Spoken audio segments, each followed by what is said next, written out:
Okey guys, ni tapak kaki ikan baung tu. Sekejap lagi kita dapat depan tu ada sirip dia. Nampak?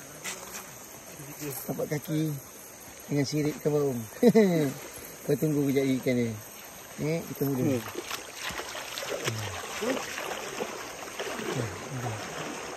Okey jom, kau rasa tempat tu cun ada depan tu sikit. Kau kacau, dia sangkut belah sana. Okay guys, saya ambil view jauh lah. Saya penakut kan. Okay guys.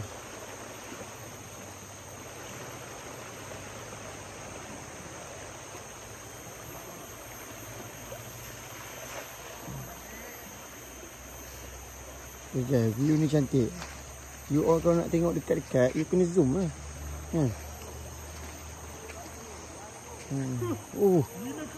Oh, itu memang kau-kau ni, bai. Itu memang kau-kau ni, bai. Ini ikan, oh memang mak-mak dia ni. Okay. Ada je. Oh, ada. Lekat juga. Tak kosong lah, tak kosong. Menandakan pot tu memang ada ikan. Cuma tak lekat je.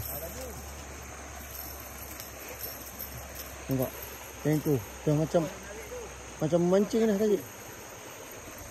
Dah ni ikan apa ni? Kasia.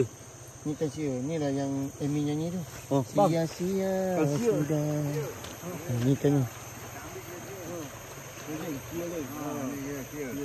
Tapi ni berada memang nampak macam tengah memancing kalau tengok. Mancing ke? Mancing ke? Laju. Tarik ke tu. Tuan-tuan tengoklah. Ini untuk satu view yang tuan-tuan subscribe tu.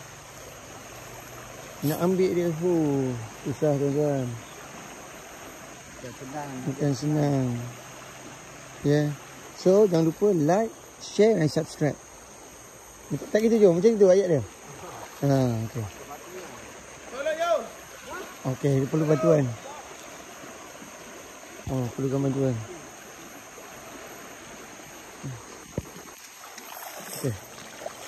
Jo ni akan pergi membantu lah. So, sebab dia nak pergi bantu, saya off record dulu. Okay. Bantuan sampai. Nah, dah sampai lepas pula. Oi, kasut.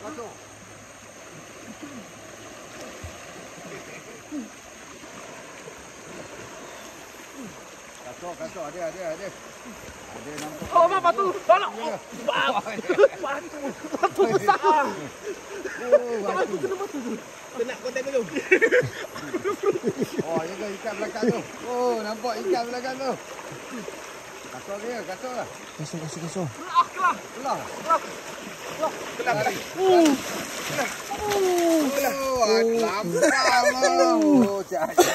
Lampang guys. Kelah, Jo, ni kelah ni. Ni kelah. Ni kelah, Jo.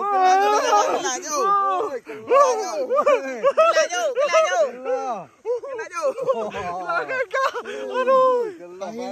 Akhirnya dalam 37 tahun baru dapat kelah ke. Aduh. Sedih kelah ni. Ya. Kelah. Akhirnya saya dapat pegang juga ikan kelah. Sedih betul guys. Dekat ke situ. Bertemu dah kelah dengan lampang. Inilah ikan yang dia bagi makan. Batu tu kan. Batu yang tarik dia. Kelah, bezanya kelah. Tu dah ada misal dia. Nampak ni. Cenonik ke misal. Inilah kelah guys. Ni bukan tengas ni. Bukan kelah. Ini kelah guys. Oh, ini kelah ada oksigen. Kelah mak tengok ni ha. Ya. Inilah penangkap ni. Lupa tak bawa. Aduh. Oksigen tak bawa. Tak apa, kita tiup CPR daripada sini sampai atas. Mantap. Kita buat CPR. Ambil ikan dulu. Orang pertama tengok kelah hari ni hari. Geng, kelah geng. Kelah geng. Orang jauh datang geng, tengok. Jauh KL tu. Ni bukan KL ni, tengok ni. Mana? Tunjuk ni. Borneo. Borneo. Oh, kelah. Kelah geng, kelah. Kelah. Lama. Mau nampak sisik. Ya, ini bukti sebenar. Ini adalah kelah guys. Oh, ni kelah batu. Ini lampang. Ini lampang Lampang. Okey, kita open order. Mana kelah tadi? Kita open order. Kita open order. Okey, ambil gambar.